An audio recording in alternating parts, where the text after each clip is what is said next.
मङ्गलश्लोकः। वागीशाद्या सुमनसः सर्वार्थानामुपक्रमे यं नत्वा कृतकृत्या स्युः तं नमामि गजाननं। गुरुर्ब्रह्मा गुरुर्विष्णुः गुरुर्देवो महेश्वरः गुरुः साक्षात् परं ब्रह्म तस्मै श्रीगुरवे नमः। सूर्यनारायणं वन्दे देवीं त्रिपुरसुन्दरीं गुरूनधिगतार्थांश्च निरन्तरमहं भजे।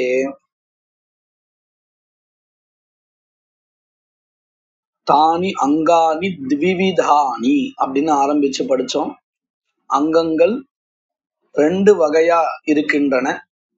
ஒன்று சன்னிபத்தியோபகாரகங்கள், இன்னொரு வகை ஆராதுபகாரகங்கள் அப்படின்னு பார்த்தோம். அதுல சன்னிபத்தியோபகாரகங்கள்னா என்னதுன்னு நேத்திக்கு பார்த்து முடிச்சோம்.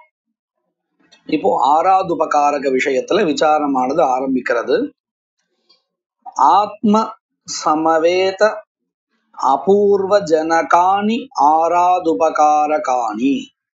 ஆராதுபகாரகான் என்ன எவைகள் அப்படின்னு கேட்டா, ஆத்ம சமவேத அபூர்வ ஜனகானி அப்படின்னு சொல்றார். என்ன அர்த்தம் இதற்கு? நம்ம ஏற்கனவே இந்த அபூர்வ விஷயத்துல விசாரம் பண்ணிருக்கோம். அதாவது இந்த யாகஹா அப்படிங்கிறது கிரியா, அது குறிப்பிட்ட க்ஷணத்துக்கு அப்புறம் நாசம் ஆயிடுறது. ஆனால் அதுல இருந்து வர வேண்டிய பலமும் ரொம்ப நாட்கள் கழிச்சுதான் வருது இல்லையா? அப்போ என்ன ஆறுது?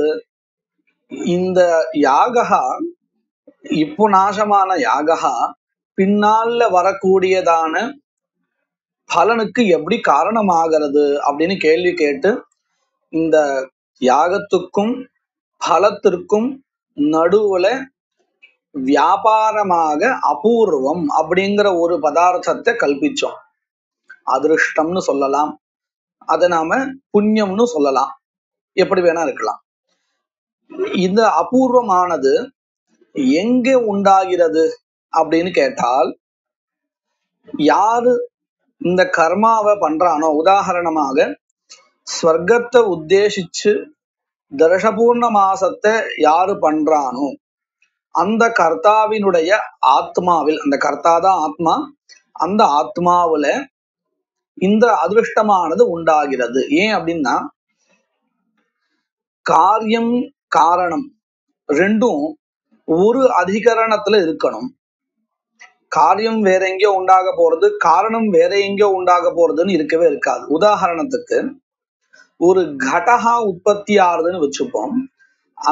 அந்த குறிப்பிட்ட உற்பத்தி ஆகக்கூடிய கடத்துக்கு காரணமாக இருக்கக்கூடிய மண்ணு எங்க கடம் உண்டாக போறதோ அந்த இடத்துல வேணும். இப்போ நான் ஒரு கடத்தை பண்ண போறேன்னா, இந்த இடத்துல உண்டாக போறது கடகா அப்படின்னா இங்கதான் அந்த காரணமா இருக்கக்கூடிய மண்ணு வேணும். மண்ணு வேற எங்கேயோ இருக்கு, கடகா இங்க உண்டாறது அப்படிங்கிறது நடக்கவே நடக்காது. காரியமும் காரணமும் ஒரு சேர ஒரு அதிகரணத்துல இருக்கணும். இது நம்ம லௌகிகத்திலே பார்க்கிறோம். அத போல இப்போ நான் தர்ஷபூர்ண மாச கர்மாவை பண்ணிருக்கேன் ஸ்வர்க்கத்தை உத்தேசமா வச்சுண்டு அப்படின்னு சொன்னா, ஸ்வர்க்கமானது யாருக்காக வரப்போறது? எனக்காக, இந்த ஆத்மாவுக்காக. அப்போ இந்த ஆத்மாவில தான் யாகஜன்யமான அபூர்வம் உற்பத்தி ஆகணும். வேற எங்கேயோ உற்பத்தி ஆகி பிரயோஜனம் இல்லை. அப்ப என்ன ஆறுது? எந்த கர்த்தாவானவன் கர்மாவை பண்றானோ அவன்தான் பலனை அடைய போறான். அவன் அந்த கர்த்தாதான் ஆத்மா, அந்த ஆத்மாவில தான் இந்த அபூர்வமானது உண்டாகிறது.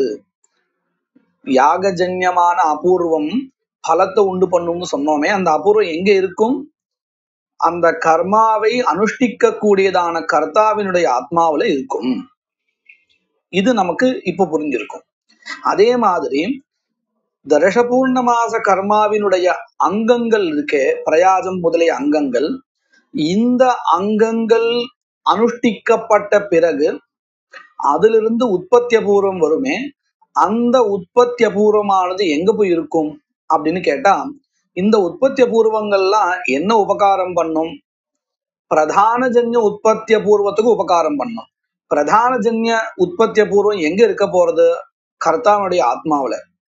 அப்போ அந்த ஆத்மாவில தான் இந்த பிரயாஜம் முதலிய அங்கங்கள் இருந்து உண்டான உற்பத்திய பூர்வமும் இருக்கும். அப்பதானே அது பிரதான ஜன்ய உற்பத்திய பூர்வத்துக்கு உதவ முடியும்.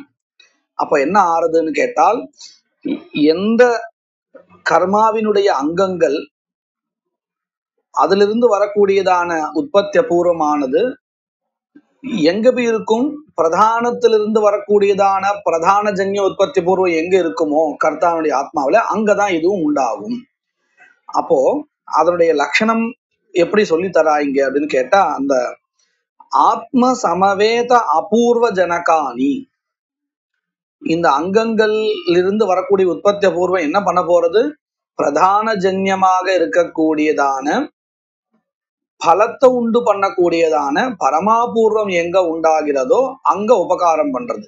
அதத்தான் இங்க மென்ஷன் பண்றா. ஆத்ம சமவேத அபூர்வ ஜனகானி, ஆத்ம சமவேதமாக இருக்கக்கூடிய ஆத்மாவில் இருக்கக்கூடியதான பல ஜனகமான அபூர்வம் எதுவோ அந்த அபூர்வத்தை உண்டு பண்ணக்கூடிய அபூர்வங்கள் எது, அங்கங்கள் எதுவோ அந்த அங்கங்கள் தான் ஆராதுபகாரகாணி. உதாரணமாக ஸ்வர்க்கத்தை உண்டு பண்ணக்கூடிய பரமாபூர்வம், அந்த பரமாபூர்வமானது எஜமானனுடைய ஆத்மாவில உண்டாகணும். உண்டானாதான் அவனுடைய பிராரப்தங்கள்லாம் கழிஞ்ச பிறகு பலத்தை உண்டாக்கும். அப்போ அந்த பரமாபூர்வம் எஜமானனுடைய கர்த்தாவினுடைய ஆத்மாவில உண்டாகணும்னு சொன்னா, அந்த ஆத்மாவில் இருக்கக்கூடியதான பரமாபூர்வத்தை உண்டு பண்ணக்கூடியது இந்த அங்கங்கள். இவைகள்லாம் சேர்ந்து அங்கஜன்யமான உற்பத்திய பூர்வங்கள்லாம் சேர்ந்து என்ன பண்றது, பரமாபூர்வத்தை உண்டு பண்றது. யாருடைய ஆத்மாவில, கர்த்தாவினுடைய ஆத்மாவில. அப்போ எந்த அங்கங்கள் கர்த்தாவினுடைய ஆத்மாவில பல ஜனகமான பரமாபூர்வத்தை உண்டு பண்ணுகின்றனவோ அந்த அங்கங்கள் ஆராதுபகாரகங்கள் அப்படின்னு அர்த்தம். ஆத்ம சமவேத அபூர்வ ஜனகானி, ஆத்மாவில இருக்க கர்த்தாவினுடைய ஆத்மாவில இருக்கக்கூடியதான அபூர்வங்களை உண்டு பண்ணக்கூடிய அங்கங்கள் ஆராதுபகாரகங்கள். யதா பிரயாஜ ஆஜ்யபாக அனுயாஜாதீனி, பிரயாஜா அனுயாஜா ஆஜ்யபாகா முதலிய அங்கங்கள், இந்த அங்கங்கள்லாம் அனுஷ்டிக்கப்பட்டவைகளாக இருந்து கொண்டு அவைகளிலிருந்து வரக்கூடியதான உற்பத்திய பூர்வமானது எஜமானுடைய ஆத்மாவில போய் சேர்ந்து அந்த ஆத்மாவில பலத்தை உண்டு பண்ணக்கூடியதான பரமாபூர்வத்தை உண்டு பண்றது. இதத்தான் சொன்னாங்க. ஏதானி இவைகள் திரவியகதம் தேவதாகதம் வா சம்ஸ்காரம் ந ஜனயந்தி. முன்னாடி சன்னிபத்தியோபகாரகம் பார்க்கும் பொழுது திரவியத்தையோ தேவதாவையோ சம்பந்தப்பட்டு அவைகளில் சம்ஸ்காரம் உற்பத்தி பண்ணி அங்கங்களாகும்னு சொன்னோம். இங்க அப்படி இருக்காது. இவைகள் நேரடியாக பரமாபூர்வத்தை உண்டு பண்ணக்கூடியதவைகளாக இருக்கும். ஏதானி ஆராதுபகாரகாணி திரவியகதம் தேவதாகதம் வா சம்ஸ்காரம் ந ஜனயந்தி கிந்து ஆத்மகதம் அதிருஷ்டம் ஜனயந்தி. இந்த கர்மாக்களை நாம பண்ணினோமே ஆனால் இந்த கர்மாக்களிலிருந்து வரக்கூடியதான அபூர்வம் நம்முடைய ஆத்மாவில உண்டாகும். இதி ஆராதுபகாரகாணி தத்ர சாமான்யதா கர்ம த்விவிதம். இதுவரையில் சன்னிபத்தியோபகாரகாணி ஆராதுபகாரகாணி அப்படின்னு ரெண்டு விதமான கர்மாக்களை சொல்லி கொடுத்தா.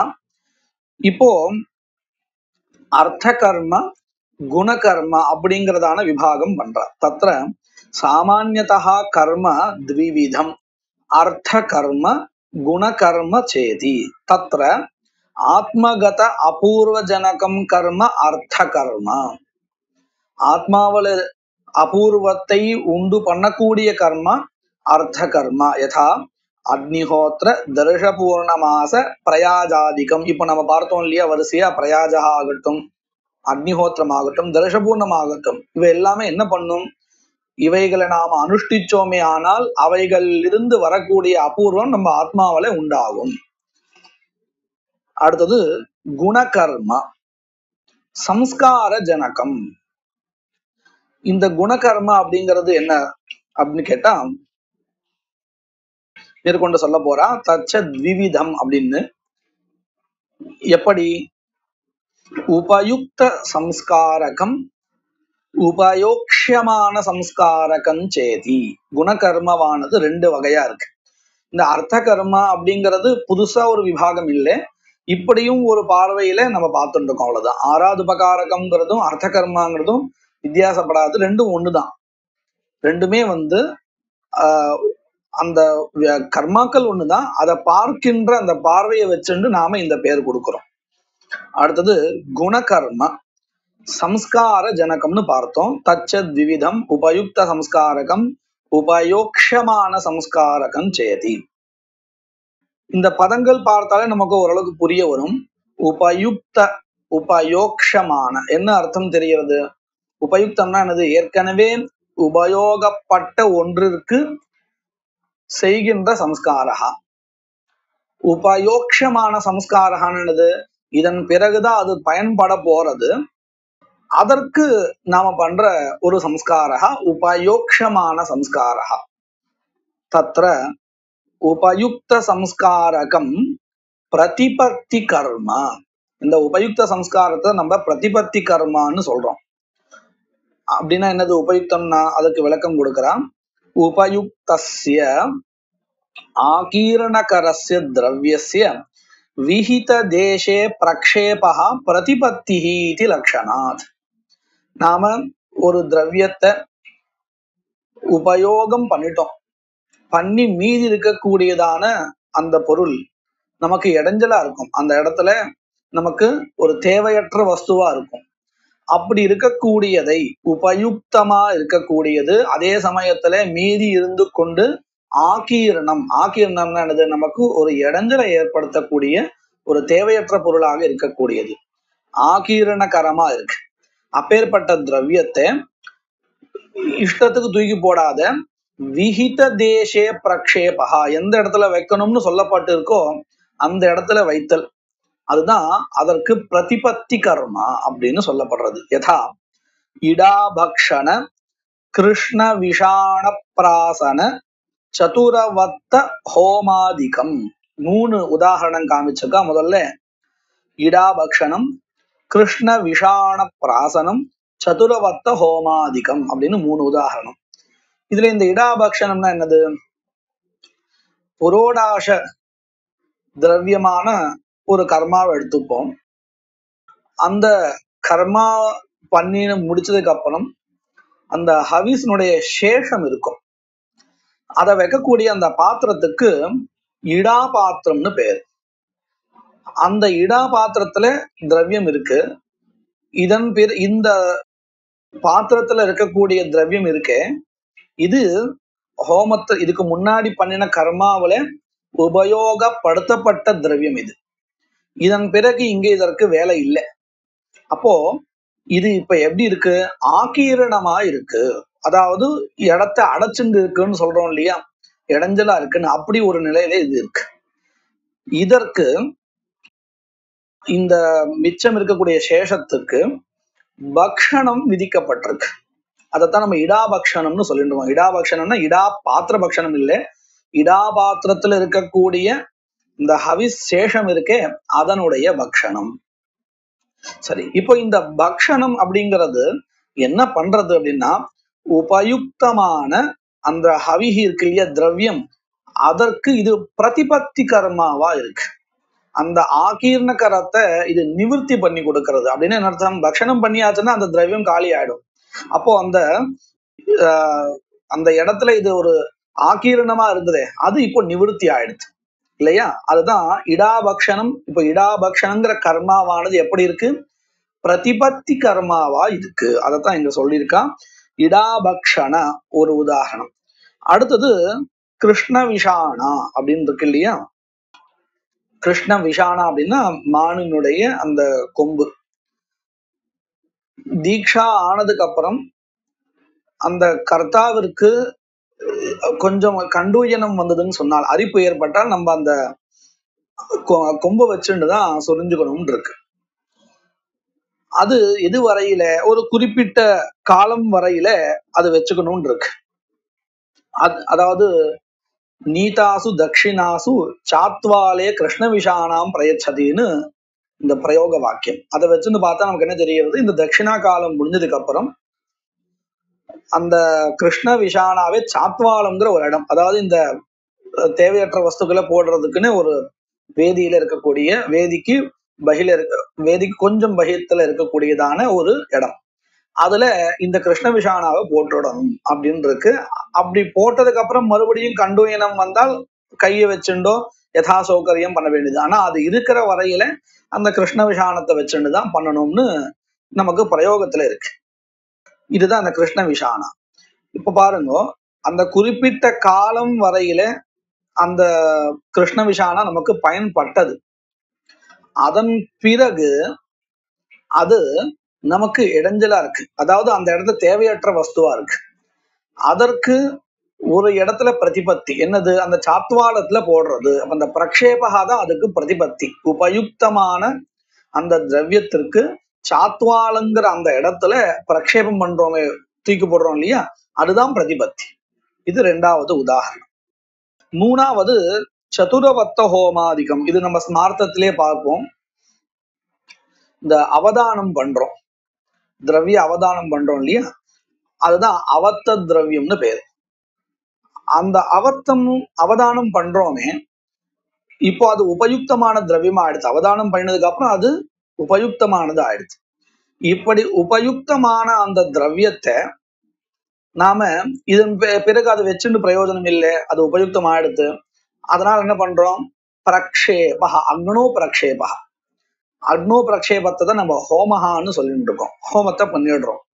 அப்போ இந்த உபயுக்தமான அவதானம் செய்யப்பட்ட திரவியம் இருக்கு, இத விஹித தேசே அக்னோ பிரக்ஷேபா இல்லையா, அந்த பிரக்ஷேபா, அந்த ஹோமஹா தான் இங்க பிரதிபத்தி கர்மா.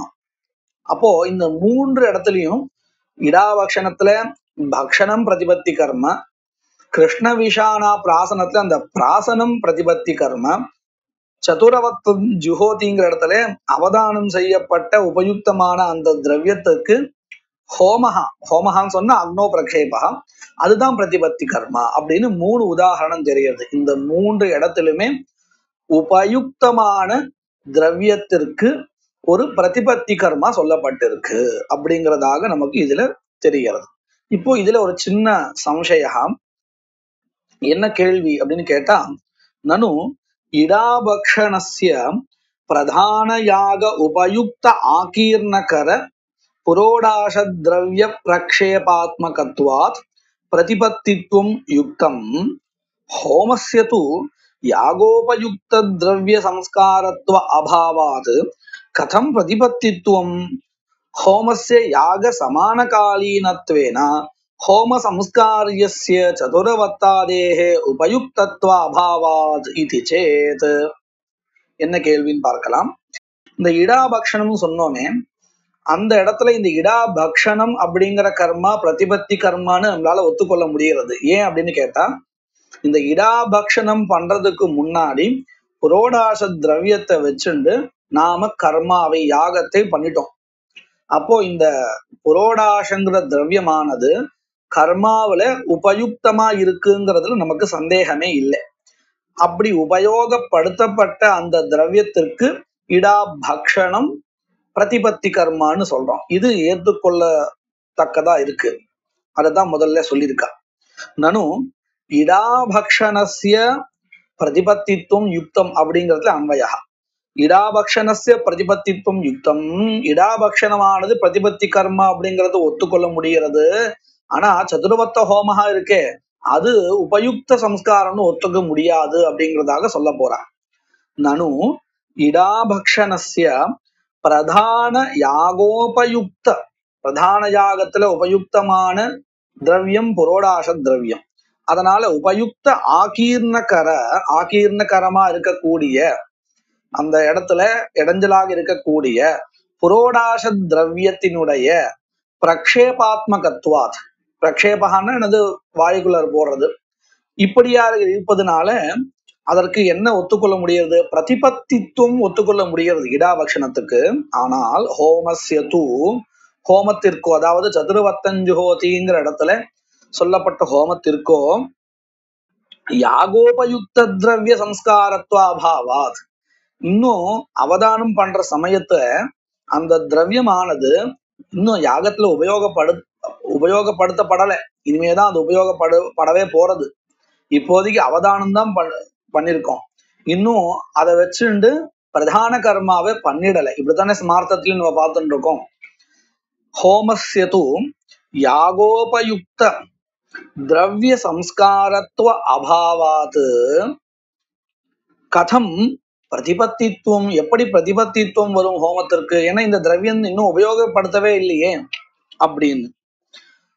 அது மட்டும் இல்லை, ஹோமஸ்ய யாக சமான காலீனத்வேன ஹோம சம்ஸ்காரியஸ்ய சதுரவத்தாதேஹே உபயுக்தத்வ அபாவாத்.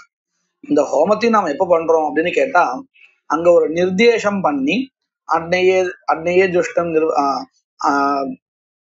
அன்னையே சிவிஷ்டகிறது இந்த மாதிரி ஏதாவது ஒரு நிர்தேசம் பண்ணி நம்ம கொடுத்துட்டு இருக்கோம். அந்த நிர்தேசமும் பிரக்ஷேபமும் ரெண்டும் ஒரே சமயத்துல இருக்கு. பிரதிபத்தி கர்மான்னா என்னது? உபயுக்தத்துக்கு பண்ணக்கூடிய சம்ஸ்காரம் தானே. இந்த திரவியம் தியாகம் செய்யப்பட்டாலே ஒழிய இது உபயுக்தமா ஆகாது. ஆனா இங்க நம்ம என்ன பண்றோம்? தியாகமும் பிரக்ஷேபமும் ஒரே காலத்துல பண்றோம். அப்போ முதல்ல யாக, அப்புறம் பிரக்ஷேபகா, ஹோமே அக்னோ பிரக்ஷேபகா ஹோமஹா அப்படின்னு சொன்னாலாவது இது உபயுக்தமா எடுத்து அடுத்த க்ஷணமே நம்ம பிரக்ஷேபம் பண்றோம்னு சொல்லலாம். ஆனா இங்க அப்படி இல்லை, விபரீதமா இருக்கு. ரெண்டும் ஒரு சமயத்துல ஒண்ணு சேர பண்ணிட்டு இருக்கோம். அப்போ இங்க திரவியம் எப்படி உபயுக்த திரவியம்னு சொல்ல முடியும் அப்படின்னு கேள்வி. ஹோமஸ்ய யாக சமான காலீனத்வேனா ஹோம சம்ஸ்காரியஸ்ய, ஹோமத்தினால் சம்ஸ்காரம் செய்யப்படுகின்றதாக இருக்கக்கூடிய சதுரவத்தஸ்ய உபயுக்தத்துவ அபாவாத், உபயுக்தத்துவம் இல்லை, இனிமேதான் உபயோகப்படவே போறது, அல்லது இப்பொழுது உபயோகப்பட்டு இருக்கு அப்படின்னு தான் சொல்லணும். உபயோகப்படுத்தப்பட்டன்னு சொல்ல முடியாது. அப்போ எப்படி இந்த ஹோமஹா, சதுரவத்த ஹோமஹா உபயுக்த சம்ஸ்காரமாக பிரதிபத்தி கர்மாவாக எப்படி சொல்லப்படுகிறது அப்படின்னு கேள்வி. அத்ராஹு அப்படின்னு பதில் சொல்ல போறா. என்னது? உபயுக்த சம்ஸ்கார மாத்திரம் பிரதிபத்திஹி நது பிரதான யாகோபயுக்தத்துவம். என்ன பதில் அப்படின்னு கேட்டா, பிரதிபத்தின்னு சொன்னால் உபயுக்தமான திரவியத்துக்கு சம்ஸ்காரா, அவ்வளவுதான். அது எதற்கு உபயோகப்படுத்தப்பட்டது? பிரதான கர்மாவில தான் உபயோகப்படுத்தப்பட்டிருக்கு அப்படிங்கிறது தேவையில்லை. எங்கேயாவது ஒரு இடத்துல உபயோகப்பட்டிருந்தாலே போதுமானது. அது பிரதான கர்மாவுக்கு உபயோகப்பட்டிருந்தால் மட்டுமே அதற்கு மேற்கொண்டு பிரதிபத்தி கர்மா அப்படிங்கிறதெல்லாம் இல்லை. பிரதிபத்தி கர்மானா என்ன லட்சணம் சொன்னோம்? உபயுக்த சம்ஸ்கார, உபயோகப்படுத்தப்பட்ட ஒன்றிற்கு மேற்கொண்டு செய்யக்கூடிய சம்ஸ்காரம் எதுவோ அதுதான் பிரதிபத்தி கர்மா. அப்படித்தானே இருக்கு. பிரதானத்துல உபயோகப்படுத்தப்பட்ட ஒன்றுக்கு எங்க சம்ஸ்காரமோ அந்த சம்ஸ்காரம் தான் பிரதிபத்தி கர்மா அப்படின்னு இல்லை, இல்லையா? அதைத்தான் சொல்லி கொடுக்கிறான். உபயுக்த சம்ஸ்கார மாத்திரம் பிரதிபத்தி நது பிரதான யாகோபயுக்தத்துவம். பிரதான யாகத்துலதான் உபயோகப்படுத்தப்பட்டிருக்கணும் அப்படிங்கிறதெல்லாம் கிடையாது. ஒருவேளை அப்படி வச்சுண்டால் பிரதான கர்மாவில மட்டும் உபயோகப்படுத்தப்பட்ட ஒரு திரவியத்திற்கு எது சம்ஸ்காரம் பண்றதோ எந்த கர்மாவானது அதுதான் பிரதிபத்தி கர்மா அப்படின்னு வச்சிருந்தால் பல இடங்கள்ல இது ஒத்து வராது போயிடும் அப்படிங்கிறத ஒரு 2-3 இடத்தை காமிக்கிறான். ததாசதி, ததாசத்தினா என்ன அர்த்தம்? பிரதான கர்மாவில உபயோகப்படுத்தப்பட்ட திரவியத்திற்குத்தான் பிரதிபத்தி கர்மாவானது கிடைக்கும் அப்படின்னு சொன்னால், பசோஹோ விஷசனானந்தரம் வபாஹிருதயாதி உத்தரண கால கர்த்தவ்யஸ்ய லோஹித சக்ரன் நிரசனஸ்ய பிரதிபத்தித்வாபாவ பிரசங்காத் யாகோபயுக்த திரவிய பிரக்ஷேப ரூபத்வ அபாவாத். இதுக்கு ஒரு இடம் காமிக்கிறான். பசுவினுடைய விஷசனம், இந்த விஷசனம் பண்ணியாச்சுன்னு சொன்னால் அதுக்கப்புறம் தான் அந்த ஹிருதயாதி திரவியங்களை எடுக்கணும். யாகத்துல பசு திரவியம் இல்லை, பசுவுல இருக்கக்கூடிய அங்கங்கள், ஹிருதயாதி அங்கங்கள், இவைகள் தான் திரவியம். நேரடியாக பசு திரவியம் இல்லை இல்லையா? நம்ம எப்படி இந்த புரோடாசம்தான் நேரடியான திரவியம் கர்மாவில, விரீஹியானது தத் பிரகிருத்தியா இருக்கு இல்லையா? அத போல பசுவானது யாகத்துல நேரடியான திரவியம் இல்லை. அவைகளுடைய அங்கங்கள், ஹிருதயாதி அங்கங்கள், அவைகள் தான் நேரடியான திரவியம். அதற்கு பிரகிருதி பூதமா இருக்கக்கூடிய திரவியம் தான் பசு. இப்போ பசுவினுடைய விஷசனம் ஆயிடுச்சுன்னு சொன்னால் அதன் பிறகு அதுல இருந்து அங்கங்களை எடுக்கணும். எடுக்கிறதுக்கு முன்னாடி இந்த லோகிதமானது எது வெளியில வரதோ அதை நிரசனம் பண்ணணும், அப்புறப்படுத்தணும். இது ஒரு சம்ஸ்காரா. எதற்கு சம்ஸ்காரா? லோகிதத்திற்கும் அதனுடைய விஷ்டத்திற்கும், விஷ்டம்னா கழிவுகள், அவைகளுக்கும் ஒரு சம்ஸ்காரா அந்த நீக்கிறது, அந்த இடத்தை விட்டு சுத்தப்படுத்தி அப்புறப்படுத்துறது. இது சம்ஸ்காரா. இப்ப நாம இங்க கவனிக்கலாம், இந்த நிரசனம் சம்ஸ்காரா அப்படின்னு சொன்னா இந்த லோகிதமோ விஷ்டமோ கர்மாவில எங்கேயாவது உபயோகமாச்சா? உபயோகமே ஆகல. இந்த பசுவிலிருந்து எடுத்து கொண்டதான திரவியங்கள் இருக்கே, அவைகளுடைய ஹோமகாவே தியாகாவே பின்னாடிதான் நடக்க போறது. ஆனா இப்பவே இந்த சமயத்துல விசேஷன சமயத்திலேயே லோகித நிரசனம் முதலியதான அந்த பிரதிபத்தி கர்மா இருக்கே அது நடந்துட்டு இருக்கு. ஒருவேளை பிரதான கர்மாவுல உபயோகப்படுத்தப்பட்ட திரவியங்களுக்கு சம்ஸ்காரம் செய்தால் மட்டும்தான் அது பிரதிபத்தி கர்மான்னு வச்சிருந்தால், இந்த இடத்துல இந்த லோகித நிரசனம் அப்படிங்கிற கர்மாக்களுக்கு பிரதிபத்தி கர்மாவே வராது. பிரதிபத்தி கர்மத்துவம் அப்படிங்கிற அந்த லட்சணமே சேராது. அதுதான் இங்க சொல்லி கொடுக்குறா. ததா சதி பசோஹோ விஷசன அனந்தரம் வபா ஹிருதயாதி உத்தரண கால கர்த்தவியஸ்ய. வபா முதலிய அங்கங்கள் எடுக்கும் பொழுது அந்த சமயத்துல பண்ண வேண்டிய கர்மா இந்த லோகித நிரசனம். லோகித சக்ருத், சக்ருத்னா விஷ்டம்னு அர்த்தம்.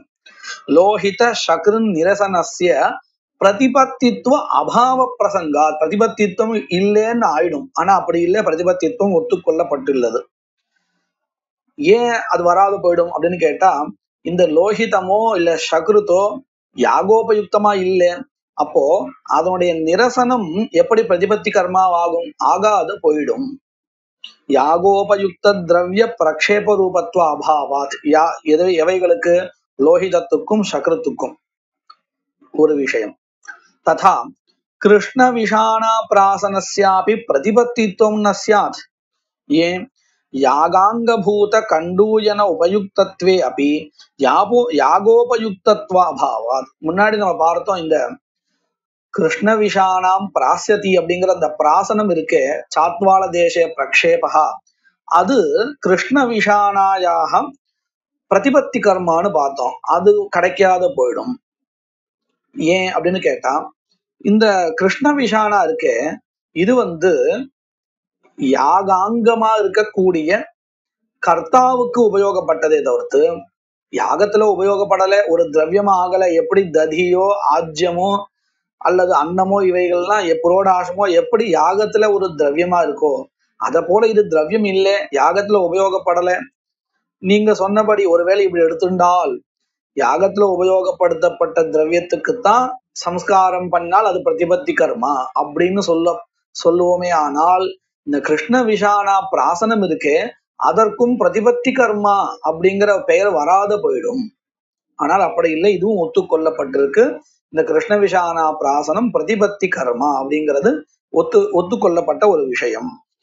ததா கிருஷ்ண விஷானா பிராசனஸ்யாபி பிரதிபத்தித்துவம் ந ஸ்யாத். ஏன்?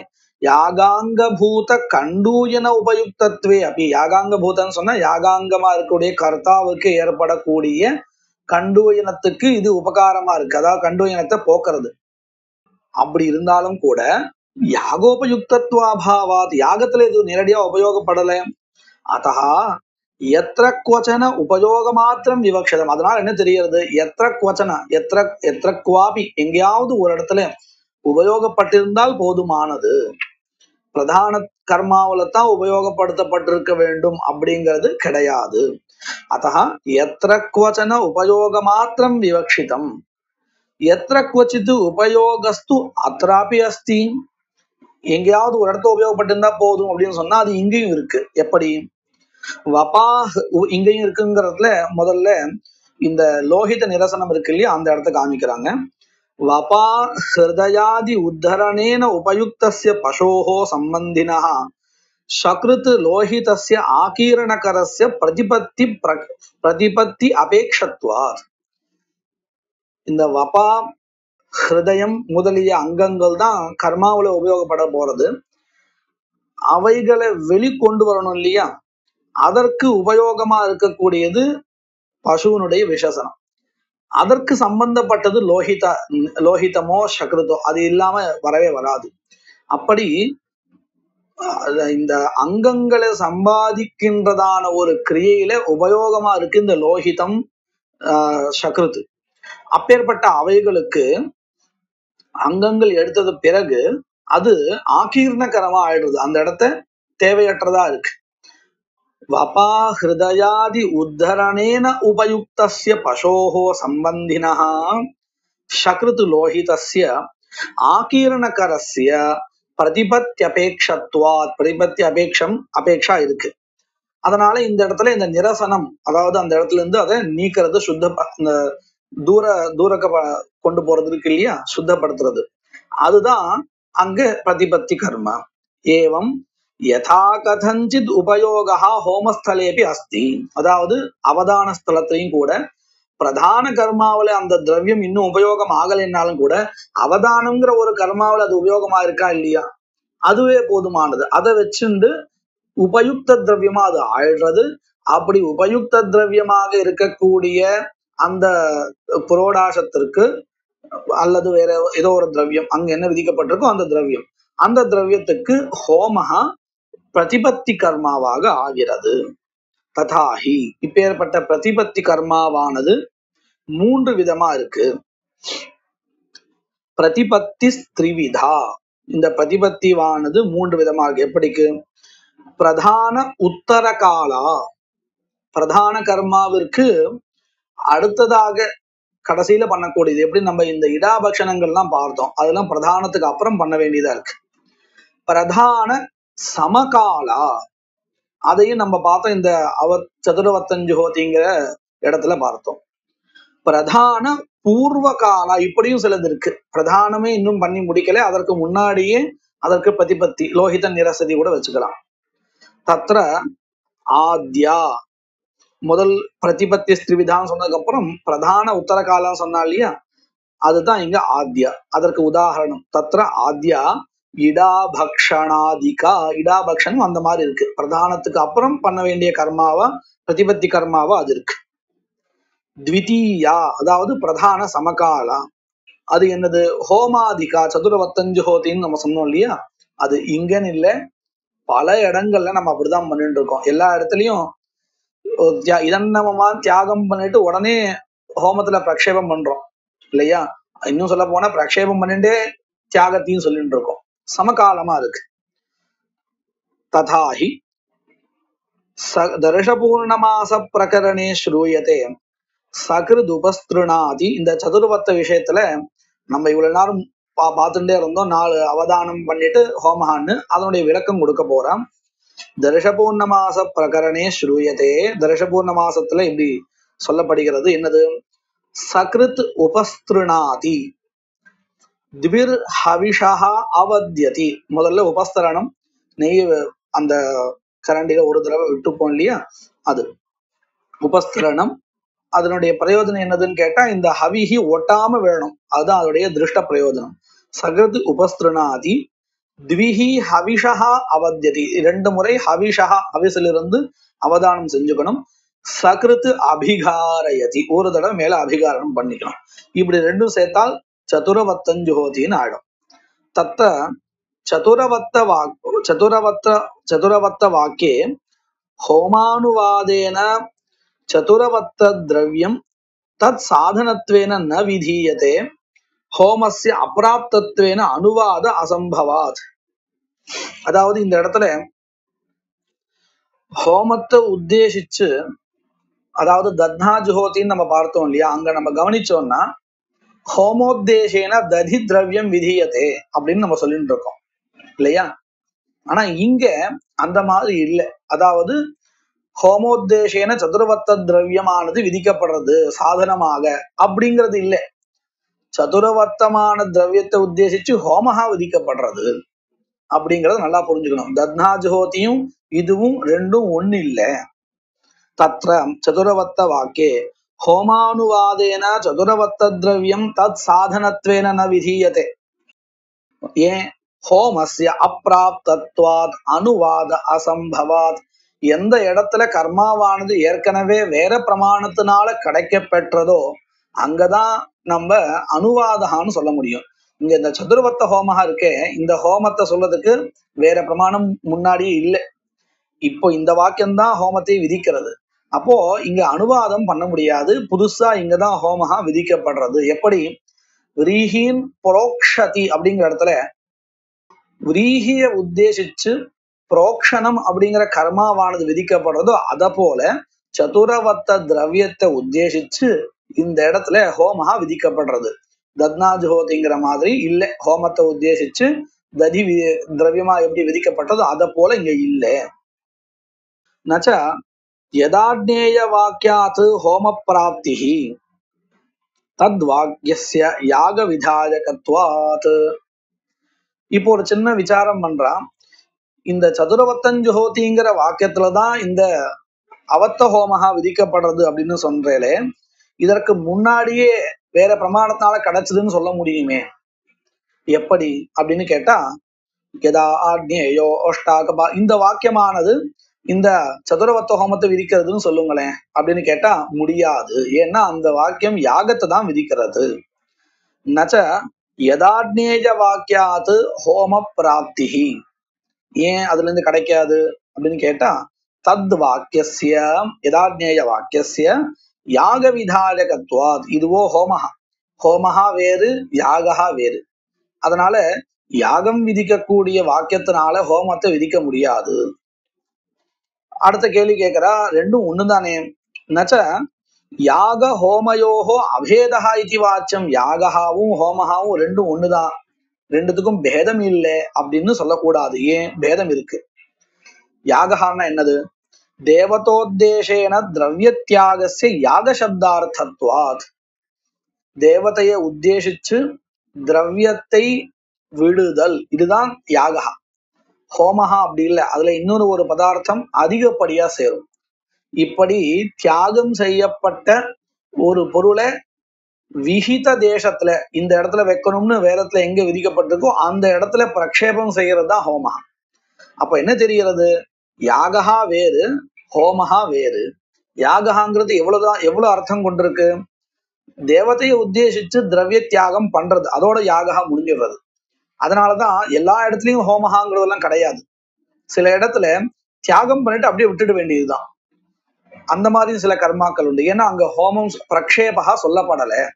ரெண்டும் ஒண்ணுன்னு ஒருவேளை இருந்தால், அதாவது யாகஹாவும் ஹோமஹாவும் ரெண்டும் ஒண்ணுதான் அப்படின்னு இருந்தால், எங்கெங்கெல்லாம் யாகஹா இருக்கோ அங்கங்கெல்லாம் ஹோமஹாவும் வந்துடும். பிரக்ஷேபா அக்னோ பிரக்ஷேபகா அப்படிங்கிறதும் வந்துடும். ஆனா அப்படி பண்றது இல்லை. பாத்னீவத யாகத்துல பரியத்னிகதம் பாத்னீவதம் உத்சுதத்தின்னு இருக்கு. அந்த இடத்துல அந்த யாகஹா முடிஞ்சதுக்கு அப்புறம் அது பிரக்ஷேபம்லாம் கிடையாது, அப்படியே விட்டுட வேண்டியதுதான். அதாவது ஹோமஹா கிடையாது, விகித தேச பிரக்ஷேபகா கிடையாது. அப்ப நமக்கு இது நல்லா தெரிகிறது, யாகஹா வேறு, ஹோமஹா வேறு. அதான் இங்க சொல்லி கொடுக்குறான். தேவதோத்தேசேன திரவிய தியாகஸ்ய யாக சப்தார்த்தத்வாத். இதே ஹோமஹான்னா என்னது? பிரக்ஷேப விசிஷ்டஸ்ய யாகஸ்ய ஹோம சப்தார்த்தத்வாத். அப்ப நல்லா கவனிச்சுக்கலாம். யாக சப்தத்துல ரெண்டு பதார்த்தம் இருக்கு. தேவதோத்தேசா திரவிய தியாகான்னு ரெண்டு பதார்த்தம் இருக்கு. இதே ஹோமத்துல மூணு பதார்த்தம் இருக்கு. தேவதோத்தேசா திரவிய தியாகா விஹித தேசே பிரக்ஷேபா. இந்த மூணு அம்சங்கள் கொண்டதுதான் ஹோமஹா. ஆனா யாகா அப்படிங்கிறது ரெண்டு அம்சங்களை கொண்டதுதான். அதுதான் இங்க சொல்லிட்டு இருக்கா. பிரக்ஷேப விசிஷ்டஸ்ய யாகஸ்ய, பிரக்ஷேபத்துடன் கூடிய யாகா அப்படின்னு அர்த்தம். யாக பதத்துல ஏற்கனவே ரெண்டு பொருள் இருக்கு, தேவதோத்தேசா திரவிய தியாகா, அதனுடன் சேர்ந்த பிரக்ஷேபா, அதான் பிரக்ஷேப விசிஷ்டஸ்யன்னு சொல்லி கொடுத்தா. பிரக்ஷேப விசிஷ்டஸ்ய யாகஸ்ய ஹோம சப்தார்த்தத்வாத். இப்போ நமக்கு ரெண்டுத்துக்கும் பேதம் தெரிஞ்சு போயிடுது. யாகாவும் ஹோமஹாவும் ரெண்டும் ஒண்ணு இல்லை, ரெண்டுத்துக்கும் வித்தியாசம் இருக்கு. இதனால என்ன தெரிய வர்றது? ஆக்னேய வாக்கியத்தினால யாகா தான் விதிக்கப்படுறது, ஹோமஹா விதிக்கப்படல. சதுரவத்தஞ்சுஹோதிங்கிற வாக்கியத்தினா, அதாவது இந்த சதுரவத்தங்கிறது ஹோமஹா. ஹோமஹா யாகத்தை சொல்லுகின்ற வாக்கியத்தினால விதிக்கப்பட்டது அப்படின்னு சொல்ல முடியாது. தத்ர ஆக்னேய சோதனையா யாகஸ்ய பிராப்தத்வே அபி பிரக்ஷேபாம்சஸ்ய சக்தியா அப்பிராப்தத்வேன அனுவாத அசம்பவாத். இந்த கேள்வி எப்படி வந்தது? இந்த சதுரவத்தஞ்சுஹோதிங்கிற வாக்கியத்துலதான் அவத்த ஹோமஹா விதிக்கப்படுறது அப்படின்னு சொல்றேளே, அப்படி வேண்டாம். முன்னாடியே வேற ஒரு பிரமாணத்தினால இந்த ஹோமஹா கிடைச்சதுன்னு வச்சுக்கோங்க அப்படின்னு கேள்வி கேட்டான். அப்படி முன்னாடி எந்த பிரமாணம் சொன்னா அப்படின்னு கேட்டா யதாக்னேய வாக்கியத்தை சொன்னான். ஆனா யதாக்னேய வாக்கியமோ யாகத்தை சொல்றதா தான் இருக்கு, ஹோமத்தை சொல்றதாக இல்லை. ரெண்டும் ஒண்ணுதானே அப்படின்னு கேட்டா இல்ல, ரெண்டும் வெவ்வேறானது. யாகா வேறு, ஹோமஹா வேறு. அப்போ யதாக்னேய வாக்கியத்துல கர்மா விதிக்கப்பட்டால் யாகம்தான் விதிக்கப்பட முடியுமே தவிர்த்து ஹோமத்தை சொல்ல முடியாது. அப்போ அந்த வாக்கியத்தினால கிடைக்கப்பட்ட கர்மாவை சதுர்வத்தஞ்சுஹோதிங்கிற வாக்கியத்தினால அனுவாதம் பண்ண முடியாது. ஏன்னா அது யாகா, இது இது ஹோமஹா. ஒருவேளை யதாக்னேய வாக்கியத்தினால சொல்லப்பட்ட கர்மாவைத்தான் இந்த சதுரவத்தஞ்சுஹோதிங்கிற வாக்கியம் சொல்றதா இருந்தால் நமக்கு ஒரு அம்சம் கிடைக்காதவே போயிடும். எந்த அம்சம்? பிரக்ஷேப அம்சம் கிடைக்காத போயிடும். ஏன்னா யதாக்னேய வாக்கியத்தினால யாகா தானே சொல்லப்படுறது. யாகத்துல ரெண்டு அம்சம் தானே இருக்கு, தேவதோத்தேசா திரவிய தியாகா, இந்த ரெண்டு அம்சம் தானே இருக்கு. பிரக்ஷேப அம்சமானது வேற எங்கிருந்து கிடைக்கும்? அப்போ சதுரவத்தஞ்சுஹோதிங்கிற வாக்கியமானது ஒருவேளை யதாக்னேய வாக்கியத்தினால சொல்லப்பட்ட கர்மாவை அனுவாதம் பண்றதுன்னு சொன்னா இந்த இடத்துல சதுர்வத்தஞ்சுஹோதிங்கிற இடத்துல பிரக்ஷேபாம்சம் கிடைக்காத போயிடும். அதைத்தான் இங்க சொல்லி கொடுக்குறா. தத்ர ஆக்னேய சோதனையா, ஆக்னேய வாக்கியனா யாகஸ்ய பிராப்தத்வே அப்படி ஒருவேளை ஒத்துண்டாலும், ஆக்னேய வாக்கியத்தினால இந்த சதுர்வத்த ஹோமஹா முன்னாடி கிடைச்சதுன்னு ஒத்துண்டாலும் கூட பிரக்ஷேபாம்சஸ்ய, பிரக்ஷேபாங்கிற அந்த அம்சம் இருக்கே, அந்த அம்சமானது சக்தியா அப்பிராப்தத்வேனா, ஏன்னா யதாக்னேய வாக்கியத்தினால யாகா தான் சொல்லப்படுறது, பிரக்ஷேபாம்சம் சொல்லலை, அது ஹோமத்தை சொல்லலைங்கிறதுனால பிரக்ஷேபாம்சம் கிடைக்காது, சக்தி விருத்தியா கிடைக்காது. அப்பிராப்தத்வேனா அனுவாத அசம்பவாத். அப்போ யதாக்னேய வாக்கியத்தினால சொல்லப்பட்ட கர்மாவானது இந்த சதுரவத்தஞ்சுஹோதிங்கிற வாக்கியத்தினால அனுவாதம் பண்ண முடியாது. ஏன்னா இந்த இடத்துல ஒரு அம்சம் அதிகப்படியா தெரியறது. அனுவாதம்னா என்னது? முன்னாடி எப்படி கிடைச்சதோ அப்படியே சொல்றதா இருந்தது அனுவாதா. அதை விட ஒரு அம்சம் அதிகமா புதுசா கிடைச்சதுன்னா அது அனுவாதா இல்லை, அது புதுசா சொல்றதாதான் கணக்கு. கிந்து உபஸ்தரண द्विरवदान अभिगारण वाक्यैः प्राप्तं चतुरवत्तम् उद्दिश्य तत् संस्कारत्वेन प्रक्षेपः जुहोतीत्यनेन विधीयते. அதனால இந்த யதாக்னேய வாக்கியத்தினால கிடைக்கப்பெற்ற கர்மாவை இங்க அனுவாதம் பண்ணப்படல. கிந்து ஆனால் எப்படி இருக்கு? இந்த ஒவ்வொரு வாக்கியத்துல ஒவ்வொன்னு விதிக்கப்பட்டது இல்லையா? அதாவது சகிருத் உபஸ்திருணாதி, த்வித் ஹவிஷோவத்யதி, சகிருத் அபிகாரயத்தின், இந்த மூன்று வாக்கியங்களால அவதானம் செய்யப்பட்ட திரவியத்தை உத்தேசிச்சு கிந்து உபஸ்தரண த்விரவதான அபிகாரண வாக்கியைஹி பிராப்தம் யத் சதுரவத்தம் தது உத்திஷ்ய, அதை உத்தேசிச்சு தத் சம்ஸ்காரத்வேன, அந்த சதுரவத்த திரவியத்திற்கு சம்ஸ்காரமாக பிரக்ஷேபஹா, அக்னோ பிரக்ஷேபஹா ஜுஹோதீத்யனேன விதீயதே. சச்ச சம்ஸ்காரः பிரதிபத்திரூபः ஏவ. அக்னயே ஜுஷ்டம் அபிகாரயாமி இத்யாதி நிர்தேசைः யாகாங்கபூத அஜ்ஞாதி தேவதார்த்ததயா யதா கதஞ்சித் உபயுக்தஸ்ய புரோடாசஸ்ய பிரதிபத்யபேக்ஷதயா தத் அவயவ தியவதான கர்மக பிரக்ஷேபஸ்ய பிரதிபத்தி கர்மத்துவ ஔச்சித்யாத். அதாவது இந்த திரவியமானது எங்க உபயோகப்பட்டிருக்கு சதுரவர்த்த திரவியம் அப்படின்னு கேட்டா, அக்னேயே ஜுஷ்டம் அபிகாரயாமி அப்படின்னு நம்ம நிர்தேசம் எல்லாம் பண்ணிருக்கோம் இல்லையா ஆரம்பத்துல. அந்த நிர்தேசைஹி யாகாங்கபூத அக்ஞாதி தேவதார்த்ததயா, யாகத்திற்கு அங்கமாக இருக்கக்கூடியதான அக்னி முதலிய தேவதைகளுக்கு அங்கமாக இருந்து கொண்டு இந்த திரவியம் யதா கதஞ்சித் உபயுக்தஸ்ய புரோடாசஸ்ய, ஏதாவது ஒரு வகையில இது உபயோகமா தான் இருக்கு, அதாவது உபயுக்தமா இருக்கு. தேவதாவுக்கு அங்கமா இருந்துட்டோ அல்லது அந்த நிர்வாபம் பண்றோம் இல்லையா அதற்கு அங்கமாக இருக்கு. ஆக மொத்தம் ஏதோ ஒரு கர்மாவில இது உபயோகப்படுத்தப்பட்டிருக்கு. உபயுக்தஸ்ய புரோடாசஸ்ய பிரதிபத்தி அபேட்சதையா, இப்படி உபயுக்தமான திரவியமாக இருக்கக்கூடிய அந்த சதுரவர்த்தத்திற்கு பிரதிபத்தி கர்மாவானது வேண்டி இருக்கு.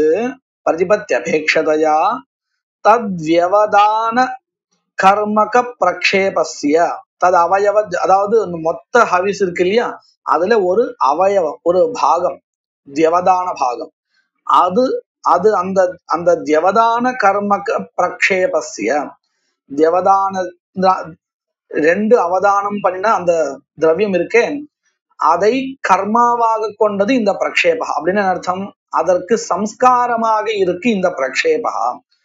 தியவதான பாகஸ்ய, தியவதான பாகம் தான் இங்க கர்மா, அதாவது சம்ஸ்காரிய, சம்ஸ்காரா ஹோமஹா, இந்த ஹோமத்தினால சம்ஸ்காரம் பண்ணப்படுறது எது, அந்த தியவதான பாகம்.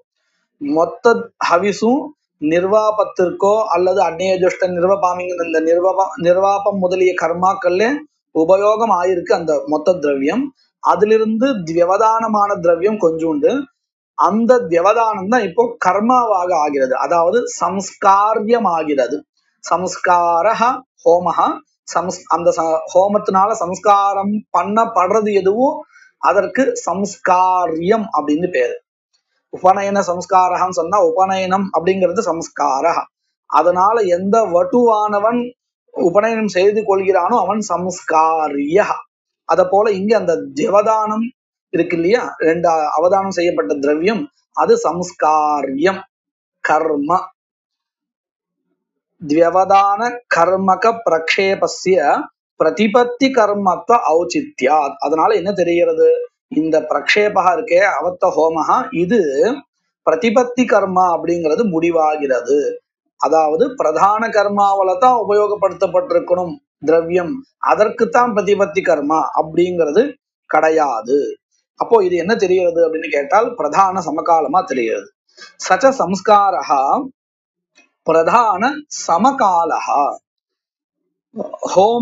ஹோமஹா ஹி வஷட்கிருதே ஜுஹோதீதி விதானாத் வஷட்கார உத்தரக்ஷணே அத்வர்யுனா கர்த்தவ்யா. எங்க இந்த ஹோமஹா விதிக்கப்பட்டிருக்குன்னா வஷட்காரம் பண்ணின உடனே இந்த ஹோமத்தை பண்ணணும்னு விதிக்கப்பட்டிருக்கு. வஷட்கிருதே ஜுஹோதி அப்படின்னு. அதனால வஷட்கார உத்தரக்ஷணே அத்வர்யுனா கர்த்தவ்யா. யாகஹா அபி தஸ்மின்னேவ க்ஷணே, ஹோமஹாவும் யாகஹாவும் ரெண்டுமே அந்த வஷட்காரத்தினுடைய உத்தரக்ஷணத்தை பண்ண வேண்டியது. யாகஸ்ய ஸ்மரணார்த்தத்வேன வஷட்காரேன ஸ்மாரிதஹா சன் யஜமானேன அனுஷ்டேயா இது தயோஹோ யோகபத்ய சம்பவாத். உடனே அடுத்த கேள்வி வரும், எப்படி ஹோமஹாவும் யாகஹாவும் ஒரே சமயத்துல பண்ண முடியும் அப்படின்னு கேட்டா கர்த்திரு பேதம் இருக்கு. அத்வர்யுவானவர் ஹோமத்தை பண்ணணும், இந்த தியாகத்தை எஜமானன் பண்ணணும், கர்த்தா யாரோ அவன் பண்ணணும். அப்ப என்ன ஆறுது, இந்த வஷட்காரம் தான் அந்த ரெண்டுத்துக்கும் ஸ்மாரகமா இருக்கு. வஷட்காரம் பண்ணினால் உடனே அடுத்தது இந்த ரெண்டும் பண்ணணும். எந்த தியாகஹாவும் ஹோமஹாவும் ரெண்டு பேரும் தனித்தனியா பண்ண போறாங்கிறதுனால ஒரே க்ஷணத்துல ரெண்டும் பண்ண முடியும். யாகஹா அப்படி தஸ்மின்னேவ க்ஷணே யாகஸ்ய ஸ்மரணார்த்தேன வஷட்காரேன ஸ்மாரிதஹா சன். யாகத்திற்கு ஸ்மாரகமாக எது இருக்குன்னு கேட்டா இந்த வஷட்காரம். வஷட்காரம் பண்ணினா உடனே தியாகஹா பண்ணிடணும், உடனே ஹோமஹாவும் பண்ணிடணும். வஷட்காரேன ஸ்மாரிதஹா சன் யஜமானேன அனுஷ்டேயா, யாகஹ யஜமானேன அனுஷ்டேயா இதி தயோஹோ யாக ஹோமயோஹோ யோகபத்ய சம்பவாத். தரிதம் சர்வ பிரதானாதிகரண வார்த்திகே ஸ்திதம். இந்த விசாரங்கள் எல்லாமே சர்வ பிரதானாதிகரணம்னு ஒரு அதிகரணம் இருக்கு, 3வது அத்தியாயத்துல இருக்கு. அந்த 3வது அத்தியாயம் 4வது பாதத்துல சர்வ பிரதானாதிகரணம், அந்த அதிகரணத்தை இந்த விசாரங்கள் எல்லாம் பண்ணப்பட்டிருக்கு அப்படிங்கிறதாக இப்போதைக்கு சொல்லி கொடுத்திருக்கா. இப்போ நம்ம என்ன பார்த்திருக்கோம்? பிரதான உத்தரகால பிரதிபத்தி கர்மாவை பார்த்திருக்கோம், பிரதான சமகாலீன பிரதிபத்தி கர்மாவை பார்த்திருக்கோம். இப்ப 3வதாக பிரதான பூர்வகாலீன பிரதிபத்தி, பூர்வகாலா பிரதிபத்தி, அதை பார்க்க போறோம். யதா சக்ருத் சம்பிரவித்யதி லோஹிதம் நிரஸ்யதி இது சக்ருத் சம்பிரவேதன லோஹித நிரசனே. இது நம்ம முன்னாடியே சொன்னோம். இந்த பசுவினுடைய அங்கங்கள், இந்த அங்கங்களை வச்சுட்டு பிரதான கர்மாவை இதுக்கு அப்புறம் தான் நம்ம பண்ணவே போறோம்.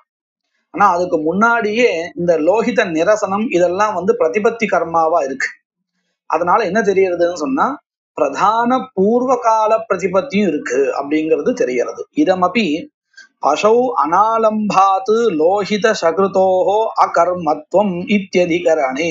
இந்த விஷயமும் கூட, அதாவது பிரதான பூர்வகாலீனா பிரதிபத்தி அப்படிங்கிறது எப்படிங்கிறத மீமாம்சா சாஸ்திரத்துல 4வது அத்தியாயத்துல இந்த ஒரு சூத்திரம் கொண்ட அதிகரணம், அதாவது பசௌ அனாலம்பாத், அனாலம்பா அப்படின்னு சொன்னதுனாலே நமக்கு தெரியறது இந்த பசுவினுடைய அங்கங்கள் இன்னும் உபயோகப்படுத்தப்படுறதுக்கு முன்னாடியே அப்படின்னு அந்த சூத்திரத்திலிருந்து தெரியறது.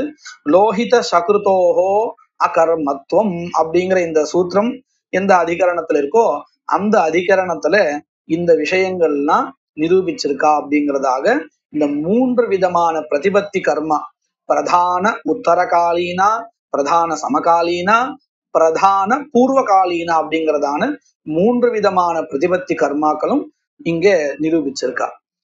மேற்கொண்டு நாளைக்கு பார்க்கலாம். மங்கள ஸ்லோகம். சூரியநாராயணம் வந்தே தேவீம் திரிபுர சுந்தரீம் குருநதிகதார்த்தாம்ச்ச நிரந்தரமஹம் பஜே.